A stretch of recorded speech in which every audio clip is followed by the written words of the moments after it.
นี่ครับรถตรีนะครับ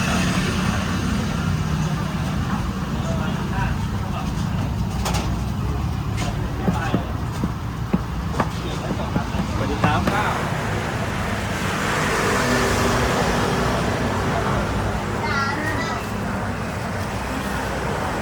4 2 3 6แล้วเสร็จอยู่9%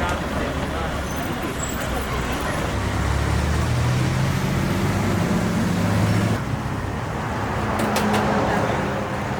น้องผู้หญิงมาเด็กขายคือเขาเที่ยงเขาขายแต่เย็นเนี่ยเขาจะยัดเย็นไม่ได้ทอดเขาไปทอดช่วงปักไปไม่ต้อง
แต่ก่อนหน้าติด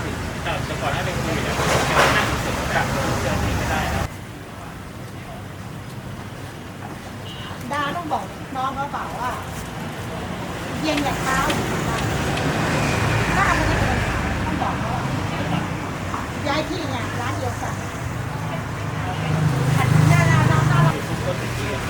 ร้านเดียวอะไรกันมาอะไรของมัน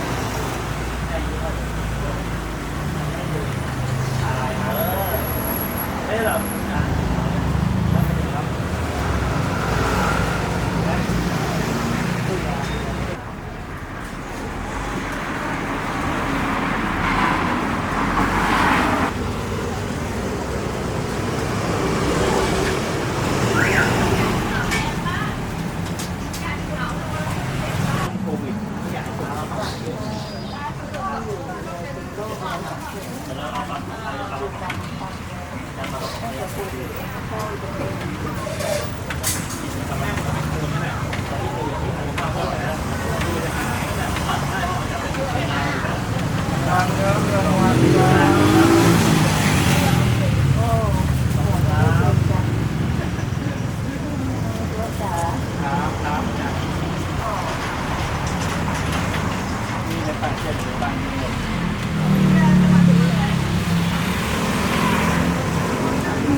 ตัวนะเขียนไปเลย50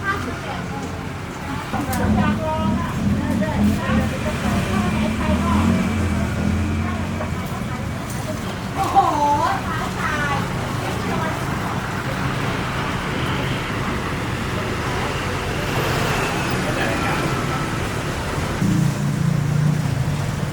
นี้รวยจ้ะวันนี้รวย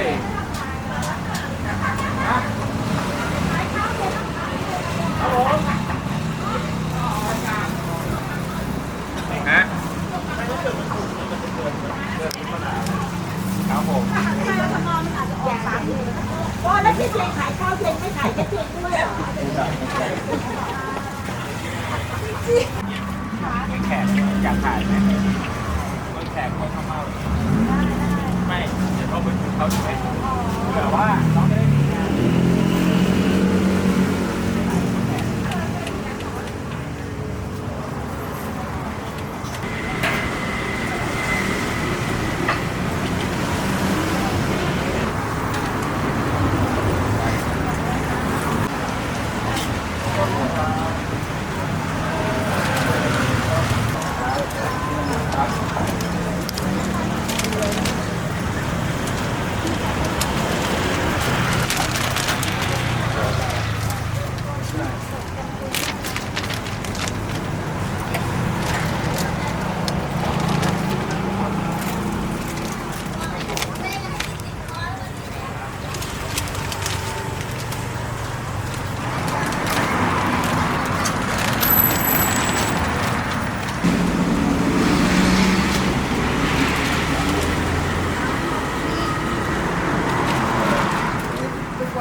ร้อนๆเลย เก็บได้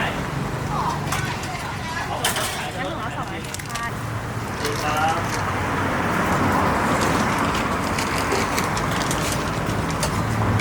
นี่เรามาชิมกันเลย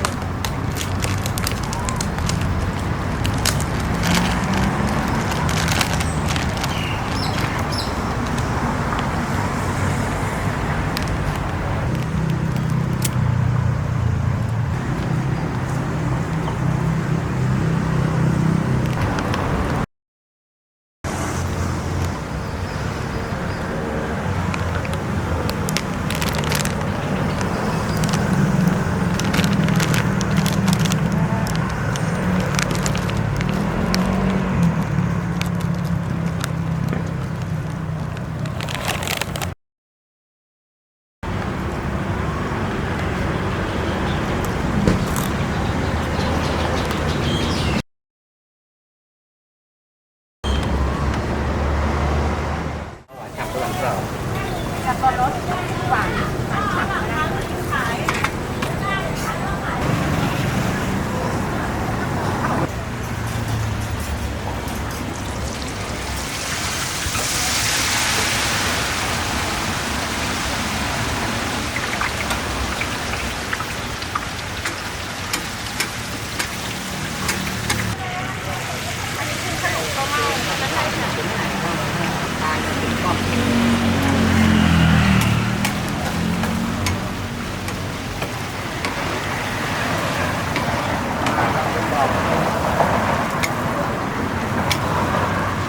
เวลาเทียบเลยคือเราถึงตัวเทียบ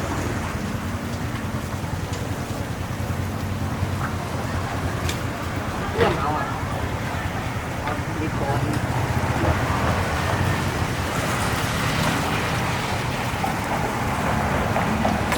แต่อันนี้เราจะปั้นตั้งแต่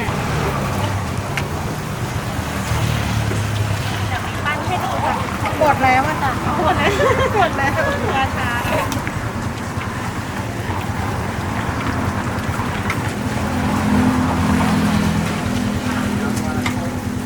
ที่ลงรอบนี้ก็หมดแล้ว ขายได้ทั้งเหรอคะ จ้ะ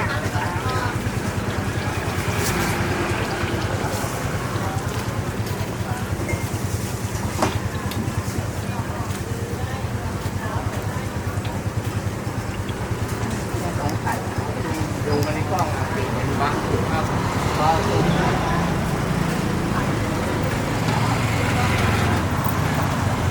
แต่พี่เขาใช้น้ำมันดีนะเปลี่ยนทุกวันเลย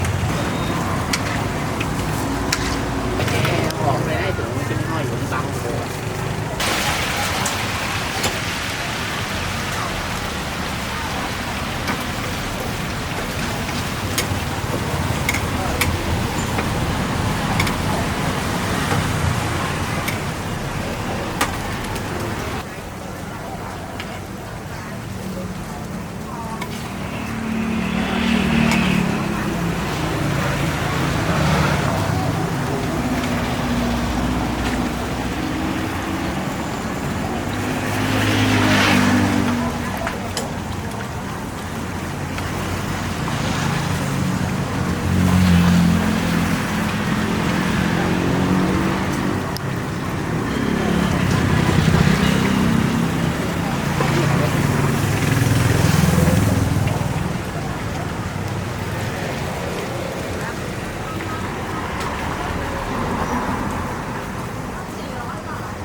เดี๋ยวหนูเอาอันนี้ชิ้นหนึ่งนะคะ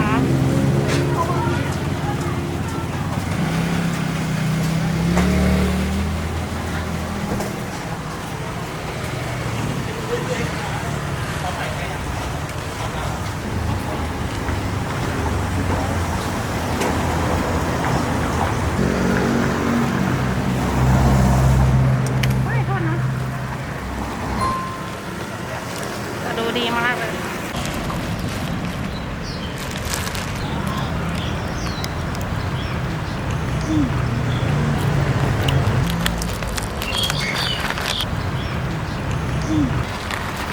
ก็จะเป็นแบบเนี้ย